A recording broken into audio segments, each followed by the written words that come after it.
ಹೆಂಗದಿರಿ ದೊಡ್ಡ ಮಂದಿ ಏನಾರ ಸ್ವೀಟ್ ತಿನ್ಬೇಕು ಅನ್ಸಾತೈತಿ ಆದ್ರ ಟೈಮ್ ಇಲ್ಲ ಅನ್ನೋರಿಗೆ ಈ ರೀತಿಯಾಗಿ ಇನ್ಸ್ಟಂಟ್ ಆಗಿ ಒಂದು ಮೋದಕ ಮಾಡ್ಕೋಬಹುದು ಅಥವಾ ಮಮ್ಮಸ್ ಅಂತನಾರ ಕರೀರಿ ಸ್ವೀಟ್ ಮಮ್ಮಸ್ ಅಂತ. ನಾ ಇಲ್ಲಿ ದೇಸಿ ನ್ಯೂಟ್ರೋಸ್ ಅವ್ರದ್ದು ರಾಗಿ ಹುರಿ ಹಿಟ್ಟು ತಗೊಂಡು ಮಾಡಕತ್ತೀನಿ. ಇದು ಮಾಡೋದು ಭಾಳ ಈಸಿ. ಒಂದು 15 ಮಿನಿಟ್ಸ್ ಆದ್ರ ಸಾಕು. ನೀರ್ ಕುದಿಯಾಕ ಇಡ್ಬೇಕು ಚಂದಾಗಿ. ನೀರ್ ಕುದ್ದಾದ ನಂತರ ಉಪ್ಪೇನ್ ಹಾಕೋಬೇಡ್ರಿ, ರಾಗಿ ಹುರಿ ಹಿಟ್ಟನ ಹಾಕೊಂಡ್ಬಿಡ್ರಿ. ಹುರಿದಿರೋ ಹಿಟ್ಟಾದ್ರಿಂದ ಸ್ವೀಟ್ ಅಂತೂ ಸಖತ್ತಾಗಿ ಬರ್ತೈತಿ. ಇದನ್ನ ಮುದ್ದಿ ಮಾಡ್ಕೋಬೇಕು ಗಂಟೆಲ್ದಾರ್ದಾಗತ್ತೆ. ಆಮೇಲೆ ಇದನ್ನ ತೆಗೆದು ಚಂದಾಗಿ ನಾದ್ಕೋಬೇಕು ಕೈಯಿಂದ, ಬಿಸಿ ಬಿಸಿ ಇರುವಾಗ್ಲೇನ ನಾದ್ಕೋಬೇಕು.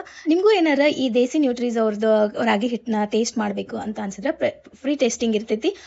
ಲಾಲ್ಬಾಗ್ ಮೇನ್ ಗೇಟ್ ಮುಂದೆ ಈ ಸಂಡೇ ಅಂದ್ರೆ 14 ಜೂನ್ 2026 ಬೆಳಗ್ಗೆ 6 ಗಂಟೆಗೆ ಇರ್ತೈತಿ. ನೀವು ಹೋಗಿ ಅಲ್ಲೇ ಟೇಸ್ಟ್ ಮಾಡ್ಬೋದು. ಆಮೇಲೆ ಇದು ಸ್ಟಫಿಂಗಿಗೆ ಬೆಲ್ಲ ಮತ್ತು ಕೊಬ್ಬರಿ, ಸ್ವಲ್ಪ ಜಾಜಿಕಾಯಿ ಪುಡಿ ಮತ್ತು ಏಲಕ್ಕಿ ಪುಡಿನ ಚೆಂದಾಗಿ ಮಿಕ್ಸ್ ಮಾಡಿಕೊಂಡು ಸ್ವಲ್ಪ ತುಪ್ಪ ಹಾಕಿ ಆಮೇಲೆ ಮತ್ತು ಅದಕ್ಕೊಂದು ಸ್ವಲ್ಪ ನೀರು ಹಾಕಿ ಹದ ಮಾಡಿ ಇಟ್ಕೋಬೇಕು. ಆಮೇಲೆ ಒಂದೊಂದಾಗಿ ಮೋದಕನ ತುಂಬಕ್ಕೆ ರೆಡಿ ಮಾಡಬೇಕು. ಮೋದಕಕ್ಕೆ ಸ್ವಲ್ಪ ಹಿಟ್ಟು ತಗೋರಿ, ಇದನ್ನು ಚೆಂದಾಗಿ ತಟ್ರಿ. ಆಮೇಲೆ ಮೋದಕನ ಒಂದೊಂದಾಗಿ ತುಂಬಿ ಇಡಬೇಕು. ಹಂಗೆ ನೀವು ಇಲ್ಲಿ ಆನ್ಲೈನ್ ಒಳಗೆ ಏನಾರ ಪರ್ಚೇಸ್ ಮಾಡಬೇಕು ಅಂತ ಅಂದ್ರೆ ನಾನು ಅವರಿಗೆ ಟ್ಯಾಗ್ ಮಾಡಿರ್ತೀನಿ, ಅವ್ರಿಗೆ DM ಮಾಡ್ಬೋದು. ಅವರು ನಿಮ್ಗೆ ಫರ್ದರ್ ಮಾಹಿತಿ ಕೊಡ್ತಾರ. ಮಾಡಿ ನೋಡ್ರಿ, ಮಜಾ ಮಾಡ್ರಿ.